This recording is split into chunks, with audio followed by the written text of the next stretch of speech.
John in Ireland on the Mark Levin app. How are you, sir? Hey, Mark. How you doing? How are you keeping? Very well, thank you. That's good. I forgot to thank you the last time I spoke to you before Christmas. I'm back in college doing international relations, and you teach me more in one of your shows than I learned from liberal teachers in a week. And it's a little bet with one of my friends where I cannot do an assignment without quoting you at least once. Really? Yes. And it's not that hard, trust me. Everything that you say is spot on. I just wanted to give you a unique perspective on the immigration plan put forward by Marco Rubio. Yeah. My family, I've extended family in America, and my family has served the greatest country in the world. My cousin was in the army and fought in Vietnam. My other cousins are detectives, and I've waited in Ireland for 9 years now to get a visa. Amazing. I don't know how long it will take. I've waited 9 years. I first applied in 2004. I'll wait another 9 years because I love America so much. But it hurts when I see Republicans are putting forward a bill where 11 million people, potentially, where they broke the law, will jump in front of me.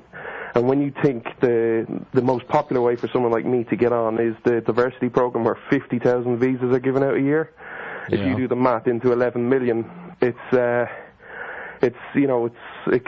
could be well past my life. Well, John, here's the thing. What Rubio said under his set of principles, anyway, that they've put forward, they cannot jump ahead of you. They have to get in line behind you.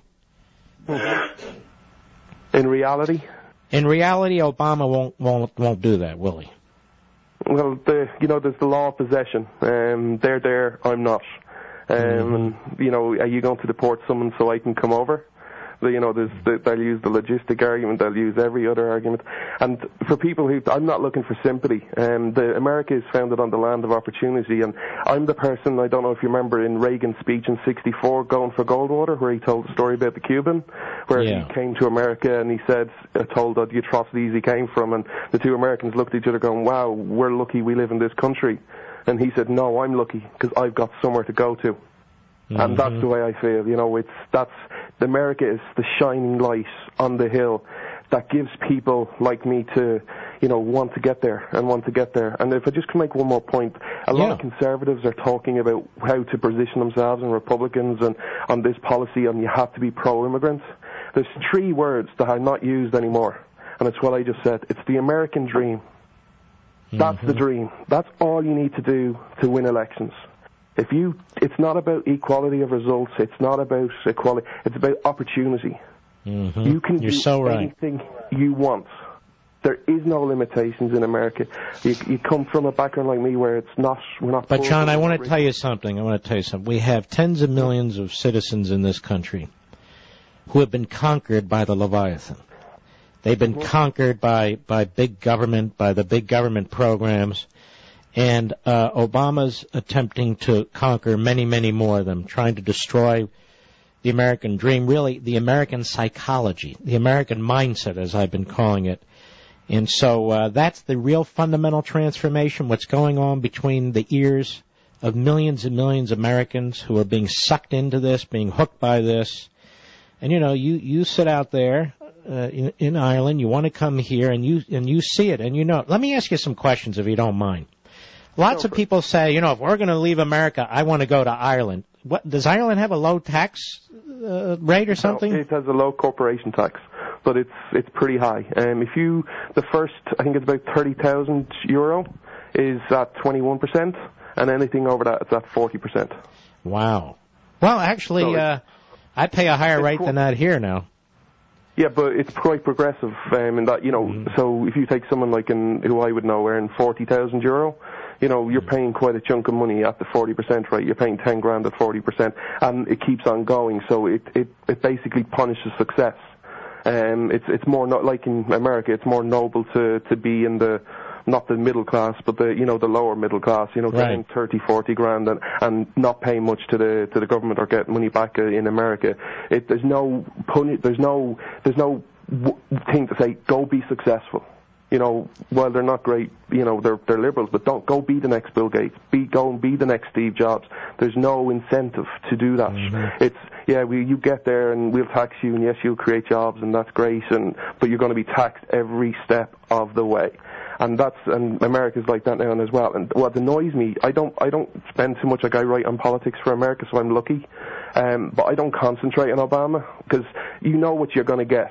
If you speak about what his policies very eloquently, but there's a team in there.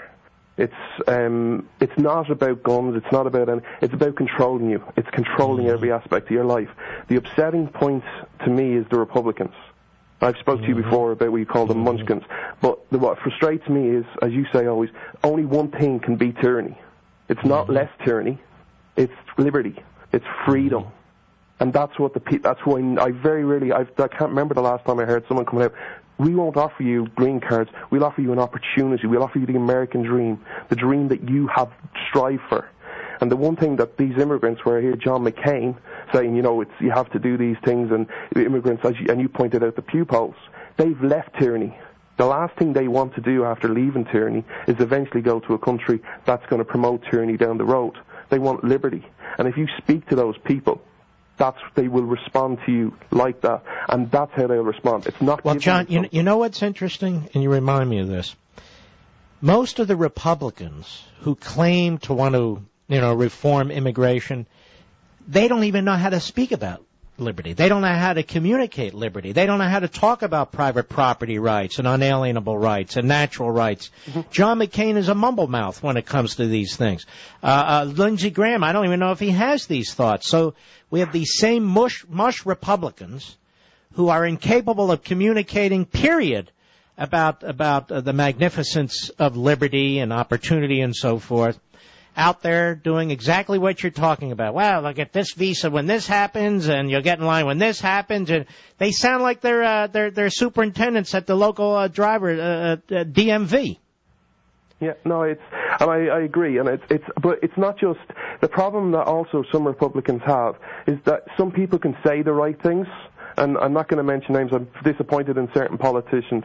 They say the right things. They use like terms that would appeal to a conservative, like unalienable rights, the land of opportunity. We will reapply our principles, not reform them. But it's all about what does this mean, and explaining it, and it's telling the history. America, and I know you'll be in agreement with this. America's history is superb.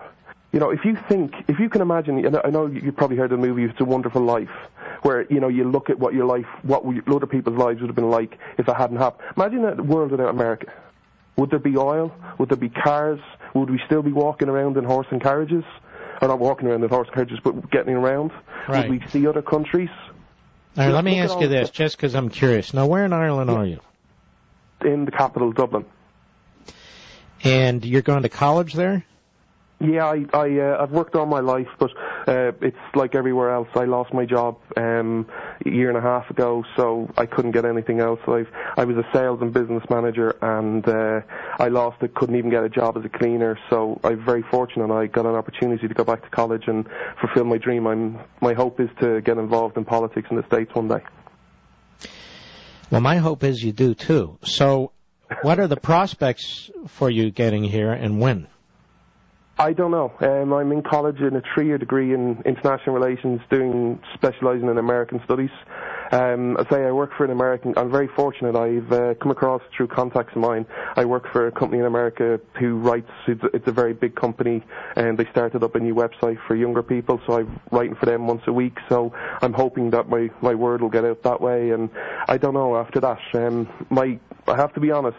Listening to you over the last 6 months, 9 months. I used to be what you'd call a moderate Republican, with conservative values. Like I used to love George Bush and stuff. But the more and more I see, I used to always say, I want to work in election campaigns. I want to work in Capitol Hill. The more and more I see these politicians, I investigate them. I don't think I could ever work for them. There has to be principles. It's not a case of, like John McCain, Republicans need to do this to win elections. That's not why you do policy. You have to do the right thing, and you have to explain it. It has to be constitutional. It has to be what the people want, and the people have to be involved. And politicians clearly don't do that. They're there to legislate or regulate and both. and that's the problem. They don't have any what's right for America anymore. And have you read much of Frederick Bastiat? No, he's one author I haven't read. I want you to read some of his writings, Frederick Bastiat. Okay. I mean, there are many philosophers and so forth, but I think you'll find him particularly bracing. Well, at the minute, I'm currently reading Alexis de Tocqueville, which is that's a good one too. Incredible.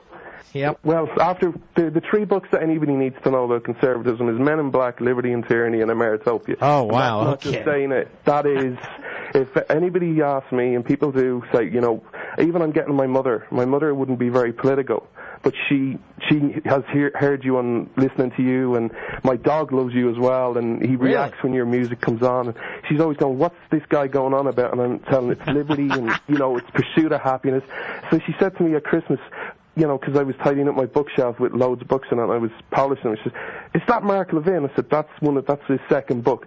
Give me that. I want to read that." So it's getting involved, and she's actually surprised me in certain ways how much she's agreed with you. But they're the three books that everybody needs to read, and if you can only read two, it has to be Emeritopia and Liberty and Tyranny, because that's what you need to know.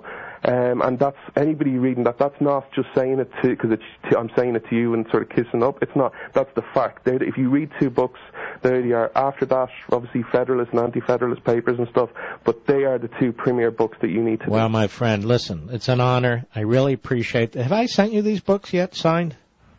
No, I bought them on. All right. I'll tell you what. Well, let me send you both of them signed. Don't hang up. Give us your address in Ireland, and also, Mr. Callscreen, get all his information just in case, because I think this fellow, if he ever gets to the United States, he's going to be one hell of an American.